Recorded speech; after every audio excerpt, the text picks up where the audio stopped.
Sí. Así empezó todo. En mitad de una cena, con gente, música y risas, mientras brindábamos por el cumpleaños de un amigo en común. Él se acercó, me miró fijo, con esa manera suya que no esquiva nada, y me besó. Delante de todos. Delante de Álvaro. Y yo no lo detuve. No bajé la mirada, no le aparté la mano del cuello, no hice nada que se esperara de una mujer decente y casada. Álvaro lo vio. Lo vi verlo. Y durante esos 3 segundos, que fueron como un terremoto en cámara lenta, nadie dijo nada. Luego, las risas continuaron, como si el mundo no se hubiera parado justo ahí, en ese gesto. Pero yo ya no era la misma. Él tampoco. Y Álvaro, bueno, Álvaro se limitó a mirar hacia otro lado. Esa fue la parte más dura. Lo raro es que no fue premeditado. No hubo mensajes secretos, ni planes ocultos, ni noches de hotel. Solo fue una atracción que se coló sin permiso. Se llamaba Nico, era amigo de uno de los socios del restaurante donde Álvaro y yo habíamos ido por cortesía. Yo ni siquiera quería salir esa noche, tenía dolor de cabeza, lo juro. Pero salí. Me maquillé un poco, me puse el vestido burdeos que a Álvaro nunca le gustó, y salí. Nico era de esos tipos que parecen saber que les vas a decir que sí, incluso antes de pensarlo tú misma. Tenía esa confianza insolente de los que no necesitan permiso. Me habló poco. Me observó mucho. Y cuando me pidió que saliéramos a fumar, aunque yo no fumo, fui. Álvaro no lo notó. Estaba hablando con los del otro lado de la mesa sobre la última bajada del Euríbor, como siempre. En la terraza, el aire de marzo aún picaba. Nico encendió su cigarro, me ofreció uno. Rechacé. Me dijo que no tenía pinta de mujer aburrida, aunque lo intentara. Me reí. Me lo dijo sin intención de halago, más como si estuviera leyendo una ficha. Luego me preguntó, ¿tu marido sabe que estás así de viva? No supe qué contestar. Él dio una calada, y sin más, se acercó y me besó. No fue un beso largo, ni urgente. Fue directo, limpio, y con esa certeza que solo tienen los que no tienen miedo a perder. Me besó, como si ese momento ya estuviera escrito. Y yo, que podría haberlo parado, que podría haber girado la cara o empujado su pecho, no lo hice. Volvimos a entrar, y todo siguió como si nada. Solo que no era nada. Era el principio de todo. Porque en ese beso no hubo solo deseo. Hubo una revelación. Me di cuenta de algo que llevaba años ignorando, que nadie me miraba así. Que nadie me besaba como si tuviera ganas de descubrirme. Ni siquiera Álvaro. ¿Y sabes qué fue lo peor? Que después de esa noche, no pasó nada más. No hubo mensajes, ni excusas para vernos. Nico desapareció como si nunca hubiera existido. Y aún así, su beso se quedó clavado como una piedra bajo el colchón. Un recordatorio incómodo de que aún quedaba algo dentro de mí que podía arder. No volví a ver a Nico. Ni una llamada, ni un mensaje, ni un intento de buscarme por redes. Nada. Se esfumó como si nunca hubiera estado allí. Pero el problema no era él. El problema era que después de ese beso, yo empecé a mirar todo distinto. No fue que me obsesionara con él, ni que soñara con tener una aventura con alguien así. Fue peor. Empecé a darme cuenta de lo mucho que había apagado partes de mí para poder seguir encajando en la vida que tenía. Esa noche, al llegar a casa, Álvaro no mencionó lo del beso. Ni una palabra. Se desvistió, se metió en la cama, apagó la luz y me dio la espalda. Como si no lo hubiera visto, como si no hubiera pasado, como si todo fuera parte de una coreografía que no se podía interrumpir. Al principio pensé que se haría el tonto solo un par de días, que eventualmente diría algo. Pero no. Pasaron las semanas y nada. Y yo empecé a comportarme como una mujer que tiene una cuenta pendiente con su vida. Me arreglaba más, salía más de casa, me apunté al gimnasio por primera vez en 10 años y acepté cada plan que antes rechazaba. Si alguna compañera proponía salir después del trabajo, yo iba. Si alguien quería tomar una copa en el Carmen un miércoles, ahí estaba yo. No porque me sintiera libre, sino porque sentía que algo se había roto y ya no tenía sentido seguir pretendiendo. Y cuanto más me movía, más notaba lo sola que estaba. Álvaro no preguntaba a qué hora llegaba ni con quién había estado. Solo se aseguraba de que el lavavajillas estuviera vacío y la ropa doblada. Y si yo no lo hacía, él lo hacía, pero sin reproches, sin una palabra, como si no le afectara nada de lo que yo hiciera. Esa indiferencia fue lo que más me empujó. Yo no quería venganza, ni un romance secreto, ni emociones de película. Quería sentir que todavía podía provocar algo en alguien, que no me había convertido en una figura decorativa dentro de mi propia casa. Fue en una reunión de trabajo donde conocí a Javier. No tenía nada que ver con Nico. No era joven, ni impulsivo, ni misterioso. Era normal. Separado, 2 hijos, con ojeras de padre de fin de semana y una paciencia rara para un tipo de su edad. Me escuchó. Y no me refiero a que me prestara atención en una conversación, sino a que de verdad me escuchó. Me preguntó por qué llevaba tantos años en la misma empresa si no sonaba convencida al hablar de ella. Me preguntó si me gustaba vivir en Ruzafa o si solo era porque estaba de moda. Me hizo preguntas que Álvaro no me hacía desde que teníamos 30 años.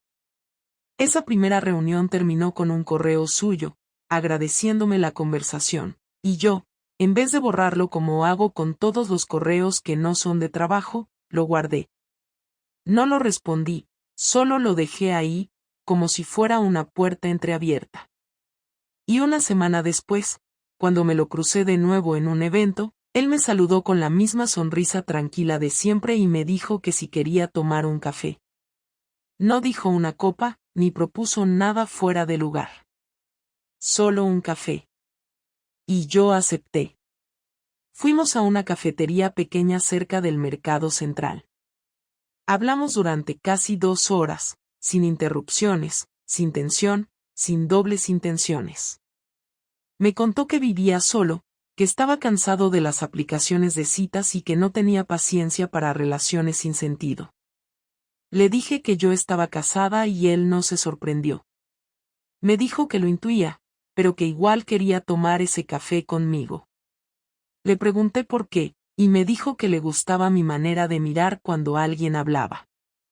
Que parecía que estaba escuchando de verdad, aunque yo supiera que en ese momento solo quería que no se me notara lo perdida que estaba. No pasó nada ese día. Ni un roce, ni un intento de nada. Pero volví a casa con una mezcla extraña de tranquilidad y culpa. Como si hubiese empezado a abrir una puerta que aún no sabía si quería cruzar. Álvaro estaba en el sofá, viendo una serie que jamás compartíamos. Me saludó con un hola sin girar la cabeza, y yo sentí que eso era todo lo que necesitaba para dar el siguiente paso. Una semana después, volví a quedar con Javier. Y esa vez sí pasó algo. No en la calle, no en su casa, ni en la mía. Pasó en la sala de reuniones de la oficina donde él trabaja. Nos habíamos quedado hablando después de una presentación, y cuando todos se fueron, nos quedamos solos. Él se acercó, me tocó el brazo, y me preguntó si estaba bien. No supe qué contestar, pero no me alejé. Me miró a los ojos, se acercó un poco más, y me dijo, no quiero complicarte la vida, Laura. Solo quiero saber si tú también sientes esto. Y antes de que pudiera decir nada, me besó. Fue un beso lento, contenido, casi torpe. Y lo devolví. No porque estuviera enamorada, no porque lo necesitara, sino porque en ese momento fue lo único que me hizo sentir que yo seguía estando viva. Esa fue la primera vez que le fui infiel a Álvaro. No con el cuerpo, porque el beso no fue más que eso, sino con la certeza. A partir de ahí, ya no hubo marcha atrás. A los pocos días, volví a ver a Javier, y esta vez sí cruzamos esa línea. No fue un momento romántico ni especial. Fue rápido, callado, urgente, en un hotel cerca de la estación del AVE. Nadie nos vio entrar, nadie nos vio salir. Y yo, al volver a casa esa noche, me metí en la cama con Álvaro como si acabara de volver del trabajo. No sentí culpa. No esa noche. Lo que sentí fue una mezcla de rabia y tristeza. Rabia por haber llegado a ese punto, por haber tenido que cruzar una línea para sentir algo. Y tristeza porque sabía que, aunque Álvaro lo sospechara, tampoco iba a hacer nada. Ni iba a preguntar, ni iba a buscarme, ni iba a pelear por mí. Yo ya era una decisión tomada en su vida. Algo que se asumía, como las cuotas del coche o el recibo de la luz. Lo que vino después fue el descubrimiento. Álvaro descubrió mi infidelidad de una manera que jamás habría imaginado, porque no fue buscando pruebas ni revisando mis cosas ni sospechando que yo estaba con alguien. Lo descubrió porque un día, sin previo aviso, decidió venir a buscarme a la oficina justo cuando yo había salido antes para encontrarme con Javier en un piso turístico que él había alquilado para que no siguiéramos usando hoteles.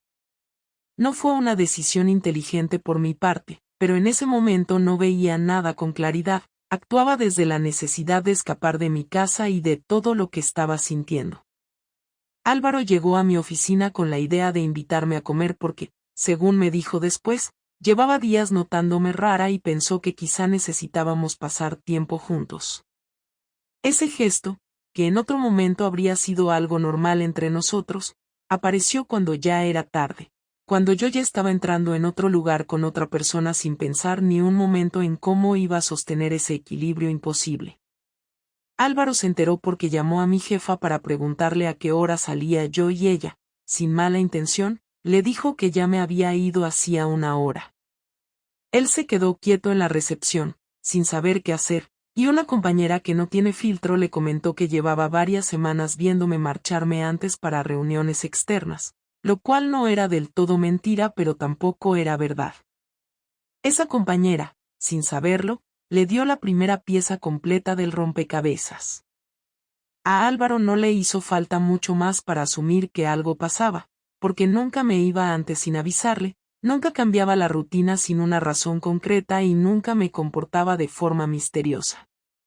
Esa diferencia, ese desajuste en mi comportamiento habitual, hizo que él sintiera por primera vez que ya no tenía control sobre lo que yo hacía, no en el sentido de posesión sino en el de confianza y previsibilidad. Ese mismo día decidió coger el coche y empezar a llamarme sin parar. Cuando Javier y yo terminamos en el piso turístico, yo encendí el móvil y vi 8 llamadas perdidas de Álvaro. En ningún momento pensé que podía haber descubierto algo, porque él nunca interfería en mis horarios, nunca reclamaba explicaciones sobre dónde estaba. Aún así, la sensación que tuve en el estómago al ver su nombre repetido era difícil de ignorar. Javier me dijo que respirara, que podía inventar cualquier excusa, que él no tenía por qué saber nada. Yo asentí, aunque sabía perfectamente que las excusas sonaban cada vez más débiles, sobre todo desde que Álvaro había empezado a prestar atención a detalles que antes pasaban desapercibidos. Llamé a Álvaro cuando ya estaba en la calle, todavía con el cuerpo acelerado y con la prisa de quien quiere que todo parezca normal. Le dije que estaba en una reunión que se había alargado, que no había podido coger el móvil porque tenía el sonido apagado, que si todo estaba bien. Él no me respondió de inmediato. Me preguntó dónde estaba exactamente, sin alterarse, sin gritar, sin cuestionar, solo con una calma que me recordó lo mucho que me conocía. Le dije una calle cualquiera, inventando sobre la marcha, pero él me cortó antes de que terminara la frase. Me dijo que estaba allí. Que llevaba 10 minutos esperando en la zona que yo supuestamente había mencionado, que no me veía por ningún lado y que, si le estaba mintiendo, prefería que se lo dijera directamente. Su voz no sonaba enfadada, sonaba cansada. Y ese cansancio me golpeó más que si hubiese gritado. En ese momento entendí que Álvaro no necesitaba pruebas, no necesitaba fotos ni mensajes ni testigos. Le bastaba ver cómo me temblaba la voz para saber que algo estaba ocurriendo. Y ese temblor fue lo que lo llevó a hacer algo que nunca había hecho en 14 años de relación: seguirme. No lo hizo ese día, porque se fue a casa sin decirme nada más, pero a partir de entonces empezó a observar cada gesto mío. No revisó mi móvil ni mis bolsos, porque eso no iba con él. Lo que hizo fue mucho peor. Empezó a mirarme como quien intenta reconstruir un edificio que lleva tiempo agrietándose sin que nadie lo admita. Al volver a casa, encontré la cocina ordenada como siempre y a Álvaro sentado en el salón, sin la televisión encendida. Me preguntó si quería cenar y yo dije que no, aunque me moría de hambre. Me dijo que necesitábamos hablar, y yo sentí como el suelo parecía encogerse bajo mis pies. Se levantó despacio, se apoyó en la mesa y me preguntó sin rodeos si había otro hombre. No gritó ni golpeó nada ni perdió el control. Solo pidió la verdad. Y yo la negué. No porque quisiera salvar lo que quedaba, sino porque aún no estaba preparada para enfrentar todo lo que había destruido. Coincidió que justo esa semana hubo una salida de empresa. Era un evento obligatorio en una finca a las afueras de Valencia, con comida, música y actividades de equipo. Yo fui porque tenía que ir, Javier también, y aunque intentamos comportarnos como si entre nosotros no hubiera nada, la tensión era evidente.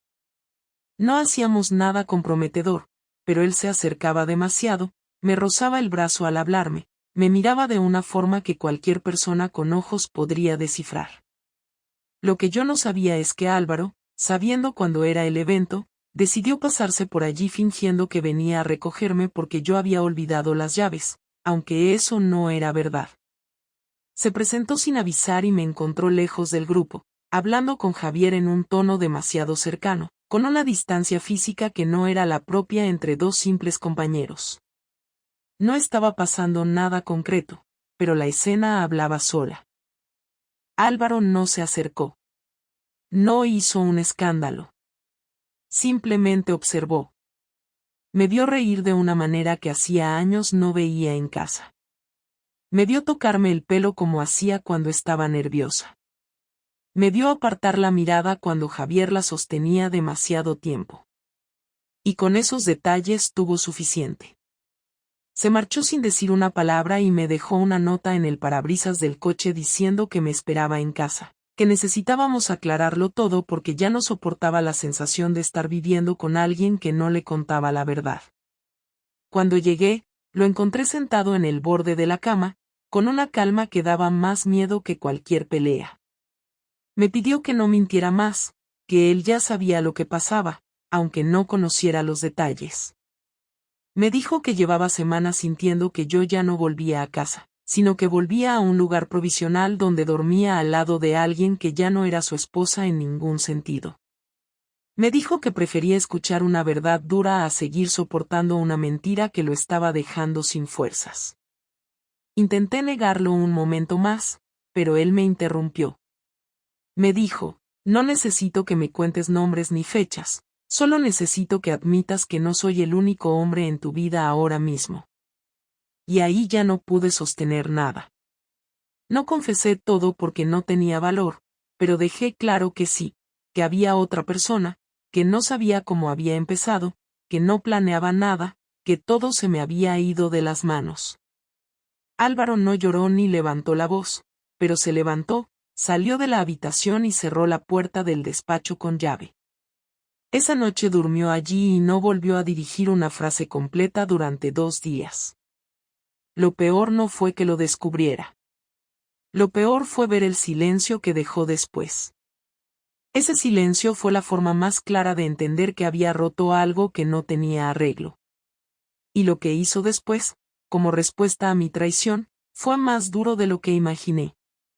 Aunque aún no lo sabía, estaba preparando su venganza. La venganza de Álvaro no llegó en forma de gritos, ni de reproches, ni de discusiones interminables en las que uno intenta defender lo que ya no tiene defensa. Su venganza fue silenciosa, meticulosa y tan calculada que durante los primeros días ni siquiera me di cuenta de que estaba ocurriendo. Yo seguía atrapada entre la angustia de que él ya lo supiera todo y la confusión de no saber qué quería hacer con nuestro matrimonio, mientras él avanzaba con una estrategia que nunca habría imaginado que fuera capaz de poner en marcha. No era el tipo de hombre que planificaba nada con maldad, por eso me impactó aún más cuando finalmente entendí que llevaba tiempo moviendo piezas sin avisar. El primer cambio fue la distancia. No una distancia física evidente, sino una forma de comportarse que dejaba claro que ya no me veía como alguien con quien compartir su vida. Me hablaba solo para lo básico y ya no había esa sombra de tristeza en su expresión, lo cual me confundió porque yo esperaba que estuviera devastado, pero no lo estaba, al menos no de la manera que yo suponía. Tenía una tranquilidad nueva, algo que no encajaba con la imagen del marido herido y hundido que yo esperaba enfrentar. Eso debería haber sido mi primera advertencia, pero yo estaba demasiado pendiente del dolor que él pudiera soltar en cualquier momento como para ver que lo que en realidad estaba haciendo era prepararlo todo. Un jueves por la tarde, llegué a casa después del trabajo y encontré varias carpetas apiladas sobre la mesa del comedor. No tenían etiquetas, pero estaban alineadas con una precisión que me llamó la atención. Álvaro estaba en el pasillo, poniéndose el abrigo. Me dijo que saldría a cenar con unos compañeros de la gestoría y que no sabía a qué hora volvería. No era habitual que él saliera entre semana, pero no comenté nada porque cualquier pregunta que hiciera podía sonar a intento inútil de reparar algo que ya estaba roto. Cuando se fue, me quedé mirando las carpetas sin atreverme a tocarlas, aunque la tentación era enorme. Pero algo me decía que abrirlas en ese momento sería provocar un conflicto que él estaba esperando que yo iniciara, así que las dejé ahí y me metí en la ducha. Durante los días siguientes las carpetas desaparecieron, aunque algo en mí sabía que no habían desaparecido, sino que habían sido reubicadas para un propósito concreto.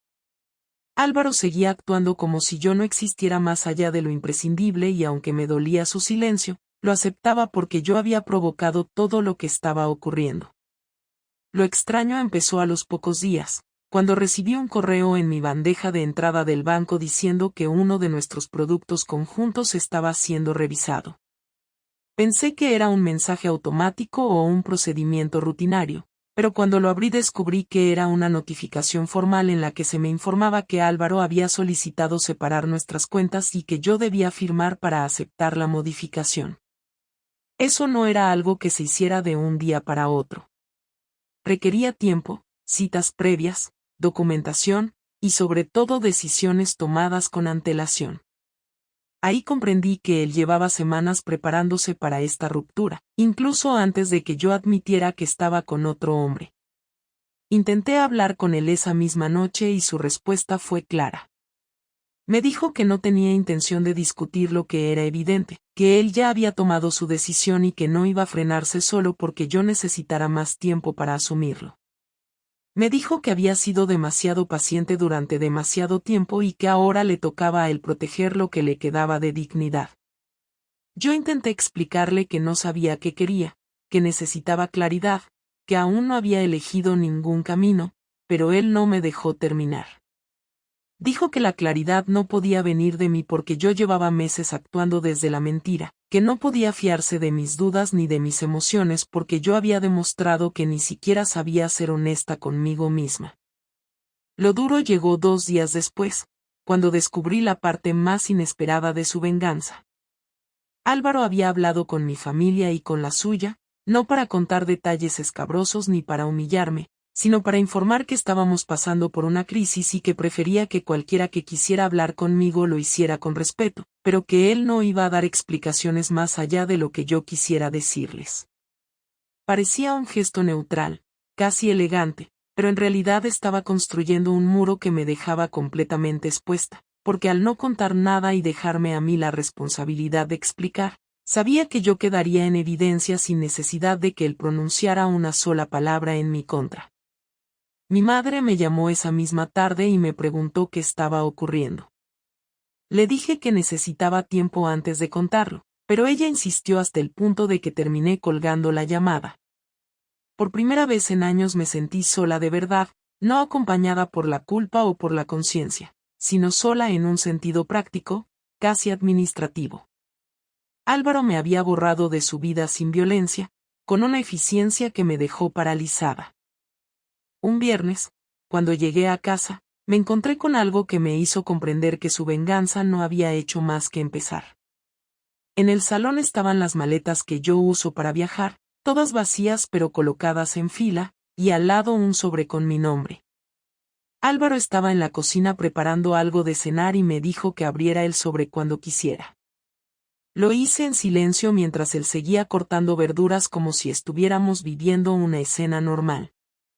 Dentro del sobre encontré un documento firmado ante notario donde él cedía temporalmente el piso a mi nombre para que yo pudiera vivir allí mientras organizaba mi salida.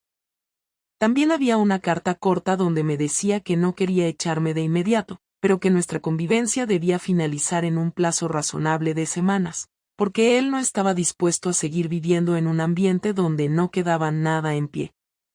Le pregunté si eso significaba que quería divorciarse y él asintió sin mirarme.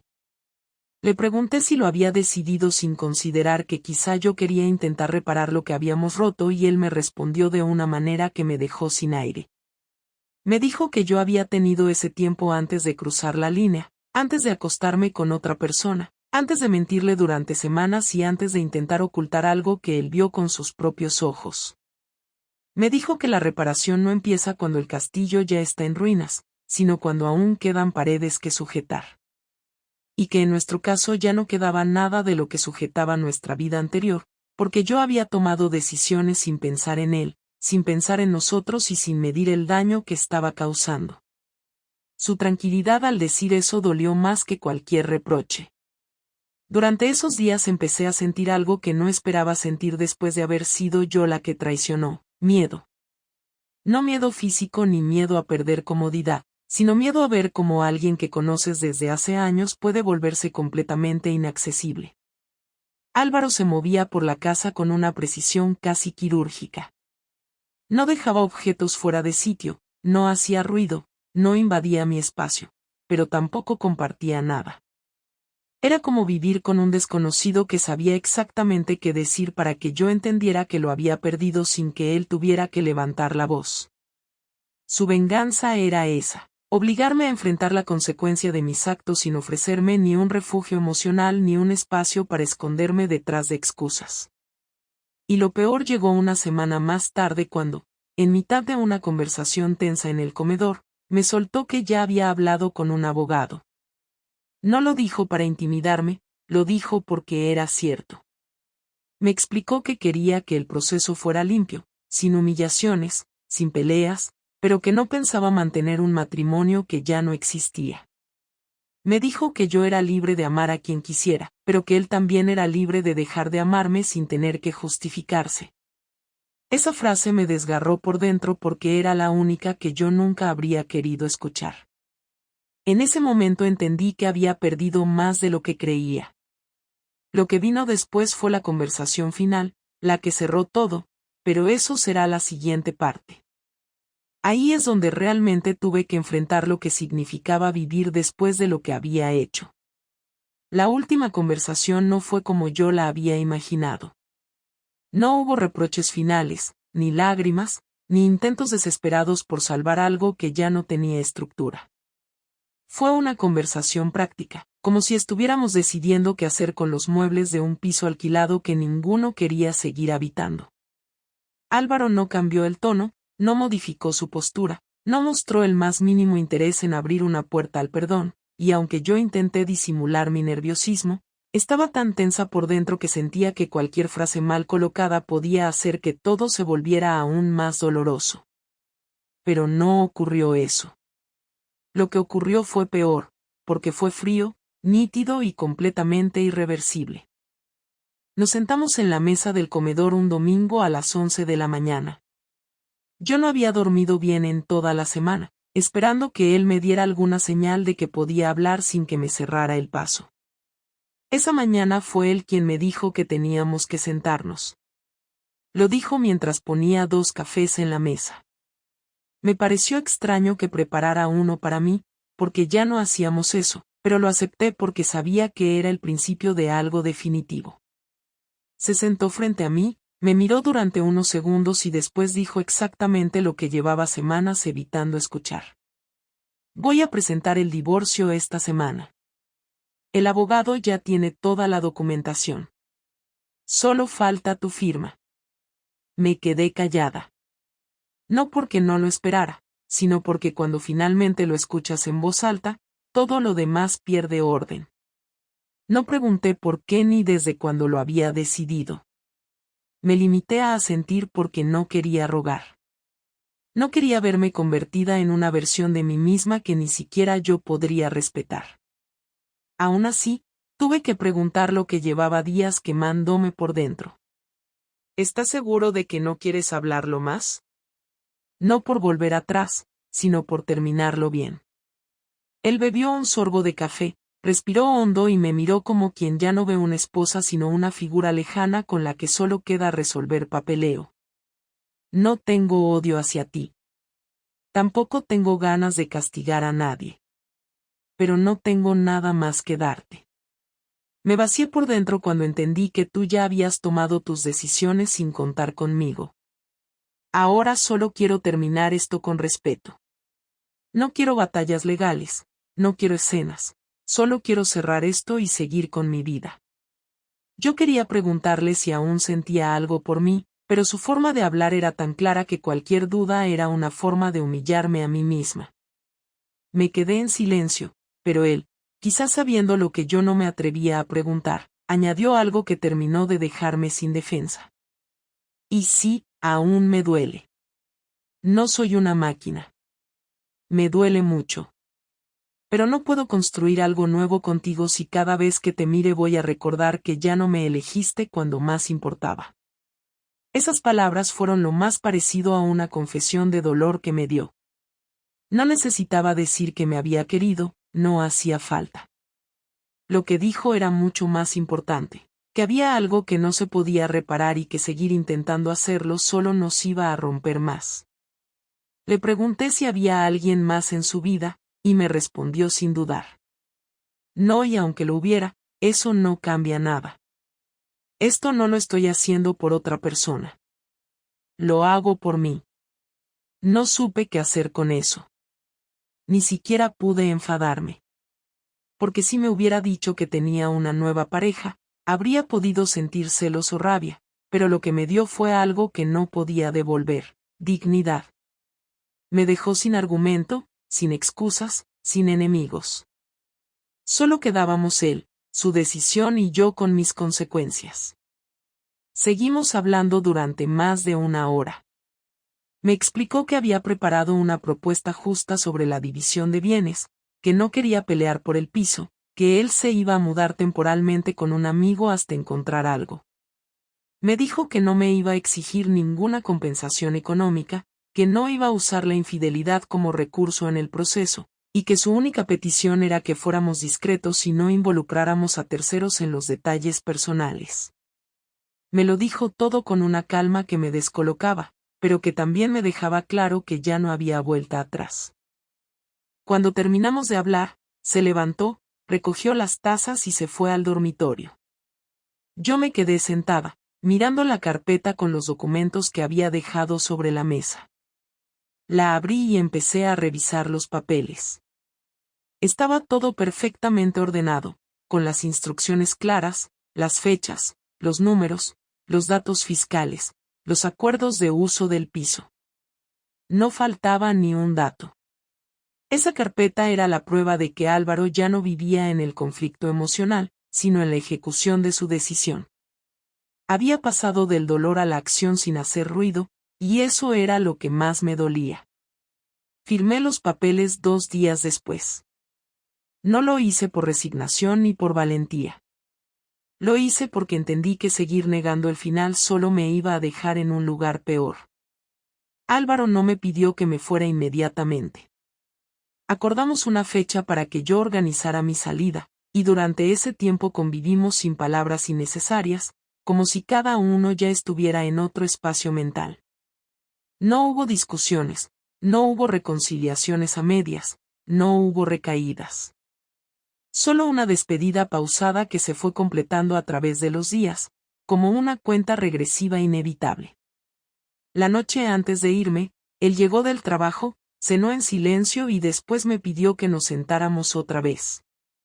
Me dijo que quería decirme algo antes de que me fuera. Yo asentí, esperando que fuera una última lección o quizás un cierre emocional. Pero lo que dijo fue algo que nunca voy a olvidar, porque fue más honesto que todo lo que habíamos dicho en las semanas anteriores. Te quise de verdad, Laura. Y durante muchos años fui feliz contigo.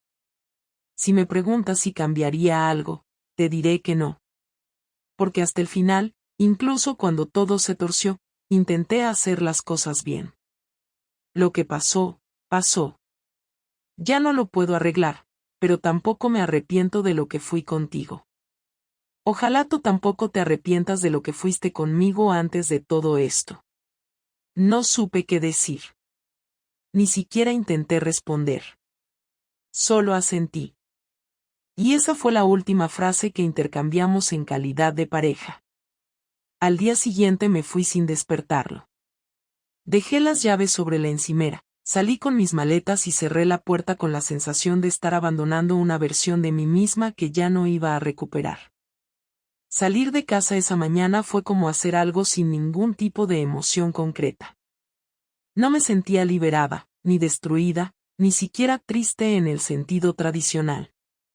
Iba caminando hacia la estación de metro con 2 maletas detrás de mí, escuchando el sonido de las ruedas sobre las baldosas como si eso fuera todo lo que podía permitirme sentir.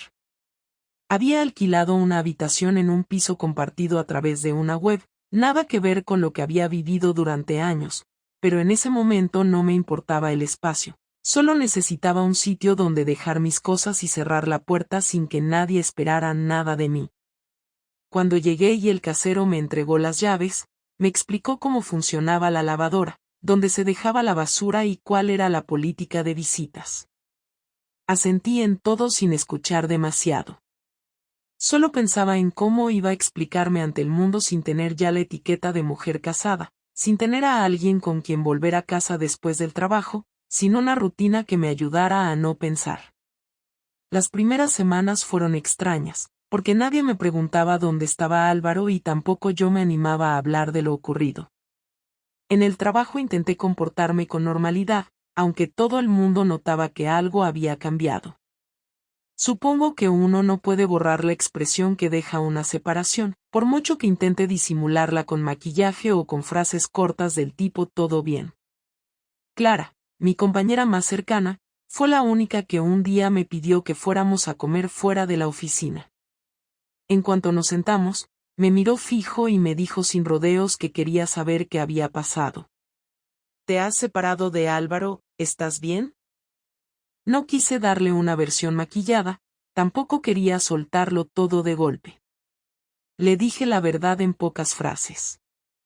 Le conté que fui yo quien rompió la relación, que había estado con otra persona durante meses, que Álvaro lo descubrió y que ahora estábamos divorciados. No me justificó, pero tampoco me juzgó. Me dijo que esperaba que, al menos, hubiera aprendido algo de todo esto.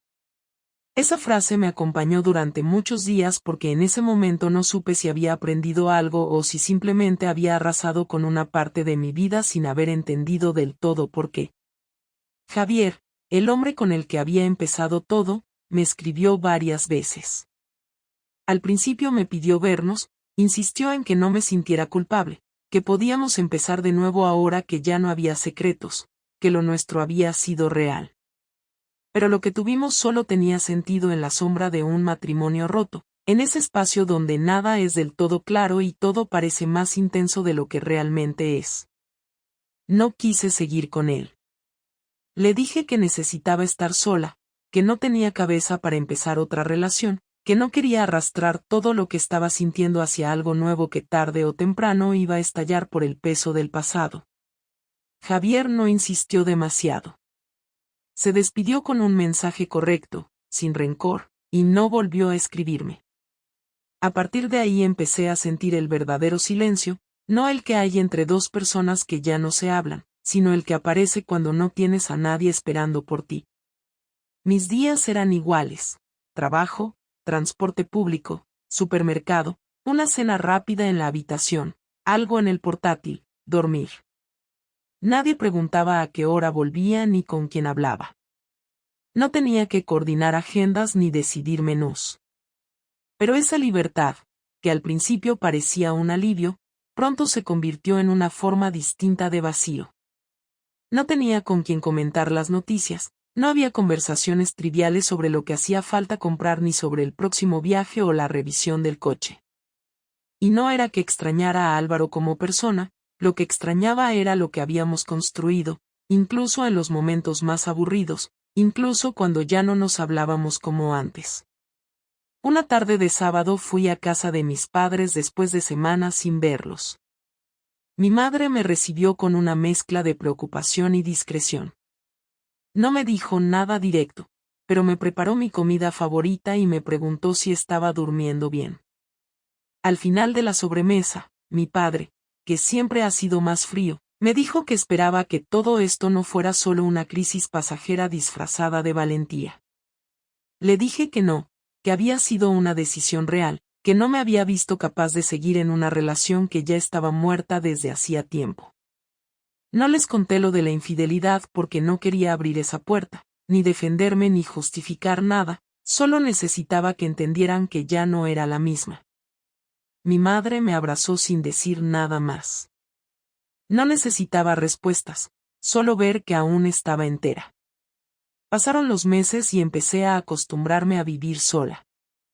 Cambié de habitación, encontré un pequeño estudio en el barrio de Monteolivete, con una cocina pequeña y una terraza minúscula que daba a un patio interior. No era bonito, pero era mío. Empecé a ir al gimnasio no por rutina sino para no estar en casa todo el día. Empecé a leer más, a salir los domingos sin destino claro, a tomar café en cafeterías donde nadie me conocía.